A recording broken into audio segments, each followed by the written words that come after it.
नमस्कार साथियों, चिरौनिया क्लासेज में एक बार फिर से आपका स्वागत है। तो दोस्तों, हमने स्पेशली रीड के लिए क्लास 6 की जो बुक है वो स्टार्ट कर रखी है। आज उसमें एक नया चैप्टर जो है सूक्ष्म जीव, वो वाला हम लोग स्टार्ट करने जा रहे हैं। सूक्ष्म जीव जो 8वां चैप्टर है, क्लास 6 राजस्थान बोर्ड की बुक है ये। तो देखिए, स्टार्ट करते हैं हम। सूक्ष्म जीव, माइक्रो ऑर्गेनिज्म। इसमें हम लोग पढ़ेंगे सूक्ष्म जीव के प्रकार, लाभदायक सूक्ष्म जीव, हानिकारक सूक्ष्म जीव और सूक्ष्म जीवों से बचाव हेतु सामग्री का उचित रख रखाव। ये वाले जो टॉपिक्स हैं वो इसमें हम लोग कवर करेंगे। तो सबसे पहले हम लोग बात करें कि सूक्ष्मदर्शी क्या होते सूक्ष्म जीव होते क्या है। कि सूक्ष्म जीव जो हैं वो होते हैं कि कुछ इतने छोटे जीव होते हैं जिनको आंखों से नहीं देखा जा सकता, जैसे अमीबा, जीवाणु, वायरस आदि। ऐसे सजीवों को हम सूक्ष्मदर्शी की सहायता से ही देख पाते हैं। इन्हें क्या कहते हैं? सूक्ष्म जीव कहते हैं। बहुत सारे छोटे छोटे जो जीव होते हैं जिनको हम नग्न आंखों से नहीं देख सकते, उनको सूक्ष्मदर्शी की सहायता से देख सकते हैं। उनको माइक्रो ऑर्गेनिज्म, सूक्ष्म जीव कहते हैं। तो ऐसा उपकरण जिसकी सहायता से सूक्ष्म जीवों को आसानी से देखा जा सकता है, क्या कहलाता है? सूक्ष्मदर्शी यंत्र कहलाता है। तो ये अपना हो गया सूक्ष्म जीव। अब देखना इसमें आगे, जैसे इस पर ये वाले सूक्ष्म जीव जैसे जैसे अमीबा है हो गया, कवक हो गया, पैरामीशियम हो गया, वायरस हो गए, जीवाणु हो गया, सेवाल, कवक, फंजाई, मशरूम, ये वाले है ना। तो देखिए, अब हम लोग पढ़ेंगे एक एक करके, हम स्टार्ट करेंगे। तो सूक्ष्म जीवों के प्रकार। सूक्ष्म जीव जो है वो कितने प्रकार के होते हैं? सूक्ष्म जीव कितने प्रकार के होते हैं? जनरली 6 प्रकार के होते हैं सूक्ष्म जीव। विषाणु, वायरस, माइक्रोप्लाज्मा, जीवाणु जो बैक्टीरिया होते हैं वो, कवक जिसको फंजाई बोलते हैं, प्रोटोजोआ और शैवाल। अब देखना, विषाणु, वायरस, ये सूक्ष्म जीव संरचनाएं हैं। इन्हें सजीव और निर्जीव के बीच योजक कड़ी भी कहते हैं। यानी सजीव और निर्जीव के बीच की योजक कड़ी क्या कहते हैं? वायरस, विषाणु को कहते हैं, क्योंकि इनमें दोनों के गुण पाए जाते हैं। प्रकृति में ये कैसे रहते हैं? निर्जीव की तरह रहते हैं, लेकिन जब किसी सजीव में प्रवेश करते हैं तो इनमें वृद्धि व गुणन होता है। यह पादपों व जंतुओं में कई प्रकार के रोग फैलाता है। फॉर एग्जाम्पल हम देखें कि टोबैको मोजेक वायरस, TMV, सबसे पहले खोजा गया वायरस था ये। और ये खोजा गया था किसमें? तंबाकू में खोजा गया था। टोबैको मोजेक वायरस है वो तंबाकू में खोजा गया था। अदर एग्जाम्पल जैसे ह्यूमन इम्यूनो डिफिशियंसी सिंड्रोम, जो human immuno deficiency virus, sorry, HIV, जो एड्स का है वायरस है, वो भी क्या है? एक वायरस है। तो ये इस प्रकार से ये होता है अपना सूक्ष्म जीव। ठीक है। उसके बाद में हम लोग नेक्स्ट बात करें माइक्रोप्लाज्मा। माइक्रोप्लाज्मा सबसे छोटी कोशिका है। माइक्रोप्लाज्मा सबसे छोटी कोशिका है जो जीवाणु फिल्टर से भी छन जाती है। इसके द्वारा पादपों में बैंगन का लघुपर्ण रोग और तिल का जो फिलोड़ी नामक रोग है वो होता है। ये वाले जो रोग हैं, जो बैंगन का लघुपर्ण है और तिल का फिलोड़ी जो रोग है, ये माइक्रोप्लाज्मा के कारण होते हैं। इन्हें पादप जगत के बहुरूपिया, जोकर्स ऑफ प्लांट किंगडम भी कहते हैं। तो आपने अभी तक 2 कवर कर लिए, एक वायरस और दूसरा कौन सा? माइक्रोप्लाज्मा। थर्ड हम लोग बात करें बैक्टीरिया। बैक्टीरिया जो होते हैं ये प्रोकैरियोटिक होते हैं, एक कोशिकीय जीव होते हैं। प्रोकैरियोट्स और यूकैरियोट्स हमने देखा था कि जिनमें केंद्रक झिल्ली नहीं पाई जाती है, और केंद्रक झिल्ली नहीं पाई जाएगी तो इसमें कोशिकांग भी नहीं होंगे, उनको प्रोकैरियोट्स जीव कहते हैं। हमारे आसपास के प्रत्येक स्थान पर जीवाणु पाए जाते हैं। फॉर एग्जाम्पल कोलाई लैक्टोबैसिलस जो जीवाणु है, तो ये वाला क्या है? जीवाणु है। तो आप लोगों को याद रखना है, कोलाई पूछा जा सकता है। कोलाई जो लैक्टोबैसिलस है वो क्या है? जीवाणु है, या वायरस है, या बैक्टीरिया, ये सॉरी कवक है। इस प्रकार से अपने को पूछा जा सकता है। ठीक है। हालांकि इसकी डिटेल्स हम आगे आप पढ़ेंगे कि कोलाई लैक्टोबैसिलस वो दही में होता है, किस में होता है ना। अब देखिए, नेक्स्ट आता है फंजाई। फंजाई, कवक, इन्हें फफूंद या कवक भी कहते हैं। ये कोशिकीय से बहुकोशिकीय सरल संरचना वाले सूक्ष्म जीव होते हैं। इनकी कोशिकाओं में पर्णहरित नहीं पाया जाता, यानी कवक जो है इनकी कोशिकाओं में क्या नहीं पाया जाता, पर्णहरित नहीं पाया जाता, इसलिए ये अपना भोजन स्वयं नहीं बना सकते। कुछ मृतोपजीवी के रूप में सड़े गले कार्बनिक पदार्थों से अवशोषण की विधि से ये भोजन प्राप्त करते हैं। इनके एग्जाम्पल है जैसे मशरूम, सांप की छतरी, जैसे बरसात में आपने देखा होगा एक छतरी सी आती है, जिसको हम अपनी भाषा में सांप की छतरी बोलते हैं, उसका जो मशरूम होता है वो। कुछ कवक पादपों एवं जंतुओं पर परजीवी के रूप में पाए जाते हैं। फॉर एग्जाम्पल हम देखें कि गेहूँ पर पक्सिनिया ग्रेमिनिस टिट्रिसाई जो कालाकीट रोग है, तथा बाजरे पर स्क्लेरोस्पोरा ग्रामिनिकोला जो जोगन रोग है बाजरे का, वो भी किस पे आधारित है, कवक पे आधारित है, फंजाई पे आधारित है। कुछ कवक शैवालों के साथ जो है वो सहजीवी के रूप में भी पाए जाते हैं, जैसे लाइकेन में पाया जाता है ना, कवक के साथ जो शैवाल होते हैं उनको क्या बोलते हैं, लाइकेन बोलते हैं। तो ये वाला अपना हो गया फोर्थ कवक। तो इसमें आपको ये एक तो ये मशरूम वाला एग्जाम्पल, एक पर्णहरित नहीं पाया जाता ये वाला, और एक इसमें ये जो गेहूं पर पक्सिनिया ग्रेमिनस टिट्रिसाई कालाकीट रोग, और एक बाजरे पर जोगन रोग, ये वाला आपको याद रखना है। एक इसमें आपको याद रखना है कवल और शैवाल जो है वो सहजीवी के रूप में भी पाए जाते हैं। उसके बाद में नेक्स्ट हम बात करें प्रोटोजोआ। तो देखिए प्रोटोजोआ जो है वो कैसे जीव है, एक कोशिकीय जीव है, ये आपको याद रखना है, काफ़ी इंपॉर्टेंट है, क्योंकि अपने को ऐसे पूछा जा सकता है प्रोटोजोआ होता है एक कोशिकीय, बहुकोशिकीय, इस प्रकार से है ना। फॉर एग्जांपल अमीबा और पैरामीशियम जो ये है, ये कैसे है, एक कोशिकीय जीव है। ये कौन सी श्रेणी में आते हैं, सूक्ष्म जीवों में, प्रोटोजोआ में इनको काउंट करते हैं। उसके बाद में आता है एल्गाई, शैवाल। ये एक कोशिकीय से बहुकोशिकीय सरल संरचना वाले पादप हैं। शैवालों की उपस्थिति के कारण ही तालाबों, नदियों, पोखरों एवं नालों आदि का पानी जो हरा दिखाई देता है। उदाहरण क्लेमाइडोमोनास, तो ये वाला एग्जाम्पल है क्लोरेला, यूकेरियोटिक एक कोशिकीय, और एक होता है स्पाइरोगाइरा जो स्पाइरोगाइरा, और एक आता है यूलोथ्रिक्स जो यूकेरियोटिक बहुकोशिकीय, और एक आता है नीलहरित शैवाल जो प्रोकैरियोट्स बहुकोशिकीय। तो इनमें आपको देखो याद ये रखना है कि इनमें जैसे एक एग्जाम्पल है क्लोरेला, तो अपने से पूछा जाएगा कि क्लोरेला होता है यूकेरियोटिक एक कोशिकीय, प्रोकैरियोट्स एक कोशिकीय, यूकेरियोट्स बहुकोशिकीय। इनमें एक अच्छा क्वेश्चन बनता है, तो ये आपको तीन आपको बहुत अच्छे से याद रखने हैं। क्लोरेला जो होता है वो यूकेरियोट्स होता है, और यूलोथ्रिक्स है यू, तो थोड़ा सा ध्यान रखना, क्लोरेला यूकेरियोट्स, यूलोथ्रिक्स यूकेरियोट्स, ठीक है। अब क्लोरेला तो होता है एक कोशिकीय, जबकि यूलोथ्रिक्स होता है बहुकोशिकीय, और हरित जो नीलहरित शैवाल जो हैं वो होते हैं प्रोकैरियोट्स बहुकोशिकीय। तो ये थोड़ा सा आपको एक दो बार इनको जब आप करोगे 2-3 बार लिख के, तो अपने को याद अच्छे से हो जाएगा।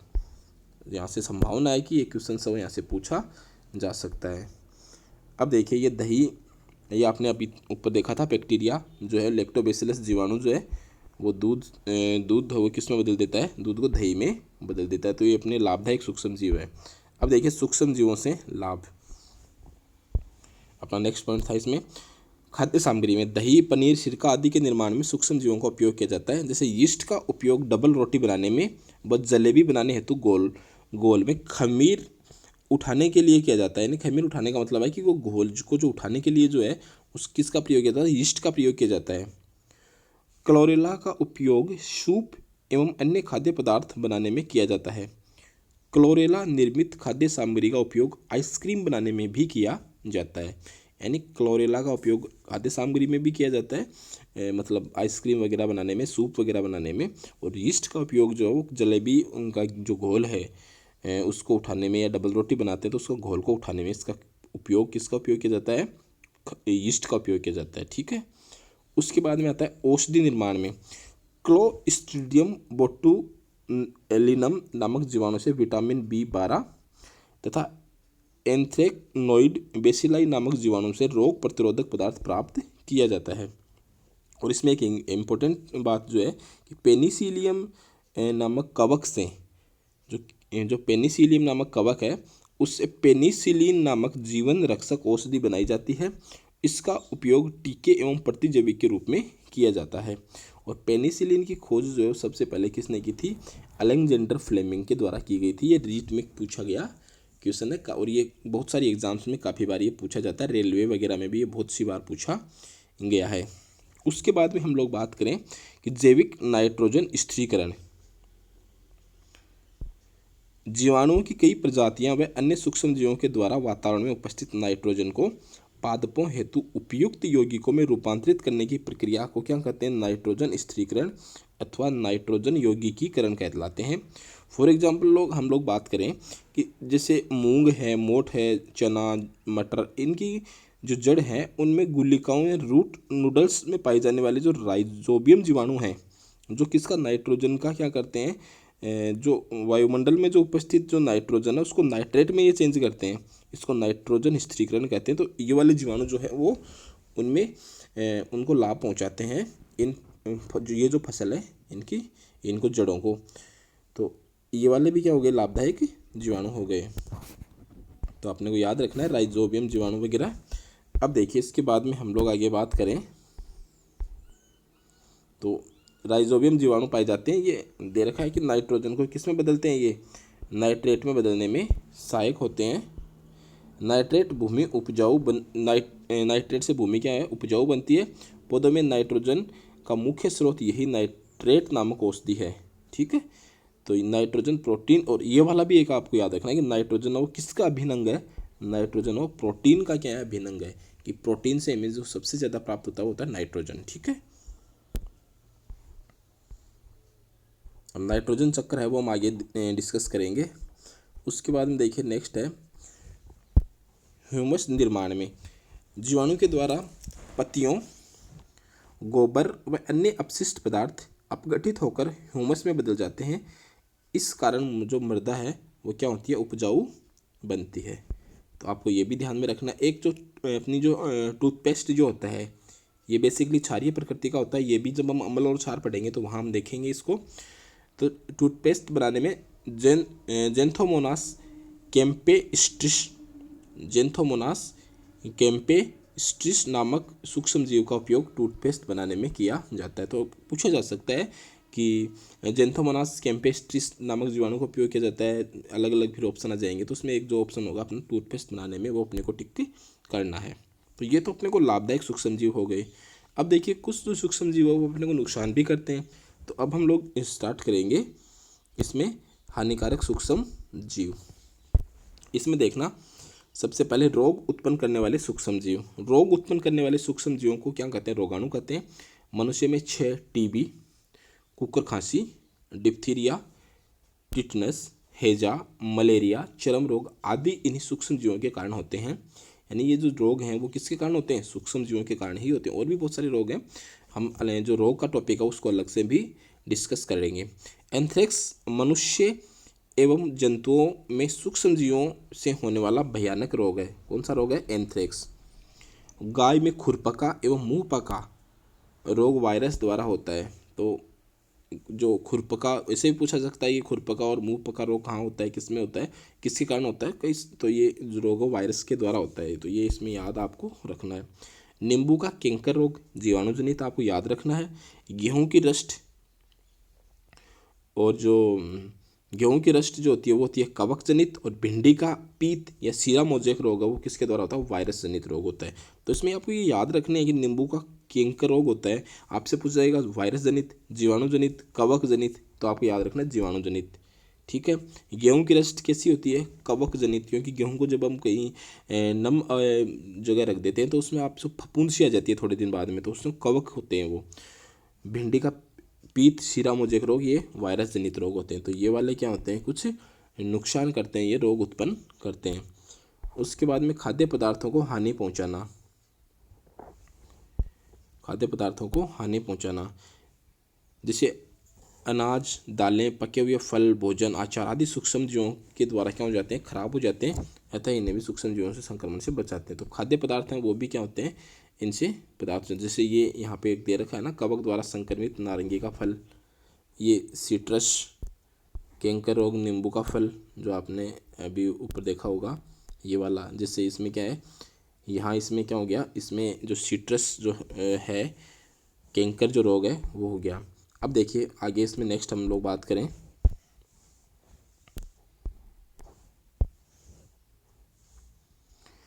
खाद्य पदार्थों को विषाक्त करना, क्लोस्ट्रीडियम बोटुलिनम जीवाणु खाद्य पदार्थों को विषाक्त कर देते हैं जिससे इन्हें ग्रहण करने वालों को उल्टी दस्त होने लगती है और कभी कभी मृत्यु भी हो जाती है। तो ये जो क्लोस्ट्रीडियम बोटुलिनम ये जीवाणु है, ये भी क्या कर देते हैं, पदार्थों को क्या कर देते हैं, ये विषाक्त कर देते हैं। उसके बाद में ये बहुमूल्य वस्तुओं को नष्ट करना, जैसे कपड़े, कागज़, लकड़ी, चमड़ा आदि से बनी सभी प्रकार की बहुमूल्य वस्तुओं को भी सूक्ष्मजीव क्या कर देते हैं, ये खराब कर देते हैं, जिससे इनकी गुणवत्ता कम हो जाती है। तो ये आपको पॉइंट सब ध्यान में रखने हैं। जैसे आप सूक्ष्मजीवों से बचाव के लिए आपने ये किए होंगे, जो उपाय हैं वो वाले किए होंगे। इसमें ये धान और जो दाल है उनको पारद, गोली और नीम की पत्तियों का उपयोग करते हैं, सिरके का उपयोग करते हैं अचार में। ये वाली पकी हुई वस्तुएं जो होती है उसको ठंडी जगह रखते हैं, है ना। तो ये वाले आपको इसमें बचाव के उपाय हैं। अब देखिए खाद्य परिरक्षण के सामान्य तरीके। एक तो शीतलन के द्वारा हो गया, क्योंकि शीतलन एक्चुअल में क्या होगा कि जहाँ टेम्परेचर कम होगा ना, वहाँ सूक्ष्म जीव धीरे धीरे पनपते हैं, कम पनपते हैं, उनकी वृद्धि है वो कम होती है। तो एक तो रेफ्रिजरेशन है जो है, उससे क्या होता है, इसको जो खाद्य को परिरक्षण किया जा सकता है। एक होता है जैसे निर्जमीकरण। निर्जमीकरण क्या होता है कि जैसे आपने पहले देखा होगा कि जो इंजेक्शन वगैरह लगा देते थे तो उसको लगाने से पहले उसको सिरिंज को और सुई को गर्म पानी में गर्म करते थे, उसको निर्जमीकरण कहते हैं, है ना। क्योंकि उससे जब ये गर्म करते थे तो जीवाणु जो रहित जो वो जीवाणु जो होते वो मर जाते थे। तो इंजेक्शन की सिरिंज व सुई को उबलते जल में गर्म कर रोगाणु मुक्त करने की प्रक्रिया को क्या करते हैं, निर्जमीकरण कहते हैं। तो एक ये वाला एग्जाम्पल है कि खाद्य परिरक्षण का। एक इसमें हम देखें कि पाश्चुरीकरण क्या होता है कि आजकल डिब्बाबंदी जो खाद्य पदार्थ हैं उनका उपयोग बहुत ज़्यादा बढ़ गया है। तो पाश्चुरीकरण में क्या होता है कि दूध और जो है ना खाद्य पदार्थ उसको डिब्बों में, बोतलों में भरने से पहले 60 डिग्री तापमान पर 30 मिनट तक गर्म किया जाता है। यह प्रक्रिया 2-3 बार करने से इसमें उपस्थित जो हानिकारक सूक्ष्म जीव हैं वो नष्ट हो जाते हैं। और सूक्ष्म जीवों को नष्ट करने की यह विधि क्या कहलाती है, पाश्चुरीकरण कहलाती है। यानी पाश्चुरीकरण में क्या होता है, 60 डिग्री टेम्परेचर पर जो दूध वगैरह होता है उसको 2 से 3 बार क्या करते हैं, गर्म करते हैं। तो उस क्रिया को क्या कहते हैं, पाश्चुरीकरण कहते हैं। उसके बाद में एक नेक्स्ट आता है निर्जलीकरण। जैसे इसमें खाद्य पदार्थ से जल को निकाल दिया जाता है। उदाहरण अनाज एवं दालों से नमी हटाने के लिए इसे धूप में सुखाया जाता है। तो धूप में सुखाने की जो प्रक्रिया वो निर्जमीकरण अलग है, निर्जलीकरण अलग है। ऐसे ही उबाल कर सकते हैं, रसायनों का उपयोग करके कर सकते हैं, है ना, सिरके का उपयोग करके कर सकते हैं। तो ये वाले जो कुछ एग्जाम्पल्स हैं, सूक्ष्म जीव नामक पदार्थ और जल को विषाणु रहित, ये वाले कुछ एग्जाम्पल्स हैं जिनके द्वारा हम इनको क्या कर सकते हैं, परिरक्षण कर सकते हैं खाद्य सामग्री का। अब देखिए हम कुछ क्वेश्चंस देख लेते हैं। सूक्ष्म जीव है विषाणु, जीवाणु, कवक, उपयुक्त सभी। तो आपने देखा है सभी क्या हैं, सूक्ष्म जीव के एग्जाम्पल्स हैं। किस सूक्ष्म जीव में सजीव एवं निर्जीव के गुण पाए जाते हैं, कौन से में पाए जाते हैं, वायरस, विषाणु। प्रतिजैविक औषधि है पेनिसिलिन नामक औषधि है, वो है।